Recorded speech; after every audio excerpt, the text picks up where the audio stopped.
Oi pessoal, tudo bem? E aí, estão gostando do curso? A ideia é trazer um pouco do curso que eu tenho de 23 horas de aula aqui para o YouTube, para que vocês possam entender o que é feito, para que vocês possam ter uma noção, né, de como funcionam os sistemas de energia elétrica e uma ideia de como as redes elétricas vão evoluir. Hoje a gente vai falar de dimensionamento de elos fusíveis. Professor, mas você não está falando de redes elétricas inteligentes? Como é que você vai falar de dimensionamento de elos fusíveis, uma coisa tão analógica, né? Uma coisa tão antiga? A verdade é que as distribuidoras ainda utilizam muito elos fusíveis. Ainda utilizam muito elos fusíveis e vão continuar usando por um bom tempo, porque é barato e porque tem lá sua aplicação. E mesmo num cenário de redes elétricas inteligentes, provavelmente vão continuar usando também elos fusíveis. Tá bom? Então, essa transição de um elo fusível para algum equipamento de proteção mais sofisticado, digamos assim, deve levar um bom tempo, se é que vai acontecer, porque eles são realmente muito baratos. E o que a gente vai fazer nessa aula de hoje é pegar o que a gente viu na aula passada, ou seja, o cálculo do fluxo de potência do curto-circuito, e utilizar para fazer dimensionamento de elos fusíveis. Existem algumas diretrizes para fazer dimensionamento de elos fusíveis que eu explico em detalhes no curso. Mas, como a gente tem aqui um tempo relativamente limitado, né? Eu não quero que os vídeos sejam muito extensos, a gente vai direto para as aplicações. Tá? E aí a parte que envolve mais a explicação do porquê que usa isso, porquê que usa aquilo, eu falo em mais detalhes lá no meu curso. Bom, beleza. Lembra que a gente fez o cálculo do fluxo de potência e do curto-circuito para esse sistema e a gente isolou, a gente isolou não, né? Eu disse que a gente trabalharia com essa área aqui. Pois muito bem, é isso que a gente vai fazer, né? A gente vai dimensionar um elo fusível para esse cara aqui, dimensionar um elo fusível para esse cara aqui, né? Esse S é o símbolo que normalmente se usa para chaves fusíveis, né? Para esse e assim por diante. A gente vai fazer para todos, porque todos têm a mesma... todos têm mais ou menos a mesma corrente, a mesma potência, então vai ficar fácil. E depois eu vou fazer o dimensionamento para esse elo aqui, que vai ter que coordenar com esses dois caras aqui. Tá? Essa é a ideia da aula de hoje.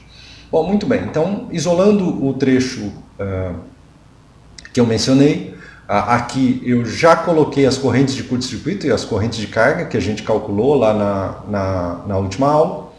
E vamos ver como é que a gente dimensiona os elos que são chamados elos colocados ou elos de transformadores, que são esses elos que vão ficar aqui assim, ó, tá? Nessas barras.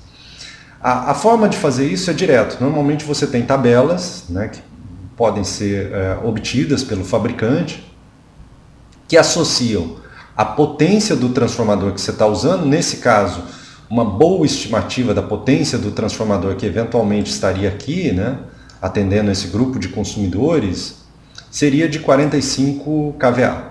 Né? Então essa é a potência dos transformadores, que para uma rede de 13,8 kV gera correntes da ordem de 2 amperes, que foi aquelas que a gente calculou, né? Aqui, ó, correntes da ordem de 2 amperes. Então, para esse caso, um elo de 3H nos atenderia. Existem algumas diretrizes que sinalizam para utilizar elos de pelo menos 6K, porque os de 3H eles normalmente queimam muito facilmente quando o sistema é energizado. Tá? Mas nesse caso a gente vai trabalhar com elos de 3H para as barras do sistema. Beleza? Então todo mundo vai ficar com elo 3H, a gente já conseguiu fazer esse dimensionamento. Agora vamos dimensionar o elo desse ramal aqui. Para dimensionar o elo desse ramal, vocês têm que lembrar da figurinha que a gente fez lá no começo, né, lá onde eu explico a introdução da proteção. Aqui tem corrente de carga, aqui tem corrente de curto-circuito. Então, para garantir que a nossa proteção vai estar aqui no meio, a gente coloca 1,5 da corrente nominal de carga que está passando por aqui, que é de 4,1. Então, a corrente, o duelo, ela tem que ser maior do que 6,27 amperes. Né? Isso garante que a gente vai permitir que esse elo, isso garante que esse elo não vai bloquear, ou seja, não vai abrir para correntes dessa magnitude aqui. Beleza. Então, nesse caso, a gente pode usar elos de 8K, 10K, 12K, 15K, 20K e assim por diante. Né? Todos esses elos são candidatos para a nossa aplicação. É claro que a gente tende a escolher os elos de 8, de 10, que são os menores, porque eles acabam sendo mais baratos. E normalmente esse K aqui, ó, a hora que vocês olharem K, pensem em amperes, porque está mais ou menos associado ao valor da corrente em amperes. Bom, beleza. Então, para garantir que a gente também está aqui, ó, a gente pega o menor valor de curto-circuito, que no nosso caso é o fase terra, e pega 1/4 desse valor. 1/4 desse valor, e aí a gente vai ter o valor de 12,1. Bom, de que valor a gente está falando aqui? Nesse caso, 48,4. Eu quero que esse elo que eu estou instalando aqui, ele proteja toda essa região aqui, ó. Então, para proteger toda essa região, eu vou pegar o menor valor de curto-circuito na região que ele quer proteger. Então, nesse caso, 48,4 dividido por 12 dividido por 4 dá aproximadamente 12. Então agora os candidatos já se restringem a 8, 10 e 12K. Beleza, então a gente tem esses 3 candidatos que precisam... Deixa eu colocar aqui, ó. Então aqui a gente tem, vou colocar 8K. E esse daqui é o 3H. Né? A gente já dimensionou. E esse aqui também é o 3H. Beleza.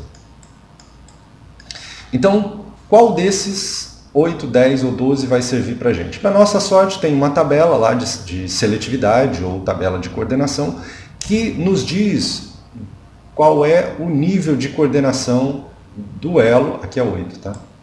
Aqui é 8. Deixa eu apagar aqui.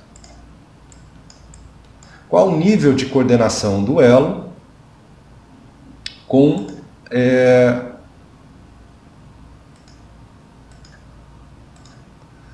o outro elo, né? Então esse elo aqui é o elo que eu estou tentando coordenar com esses elos aqui. Beleza, então para o elo que a gente chama de protetor, que é o elo que está logo na frente da carga, né? Eu preciso coordenar, ver se existe coordenação entre 8, 10 e 12.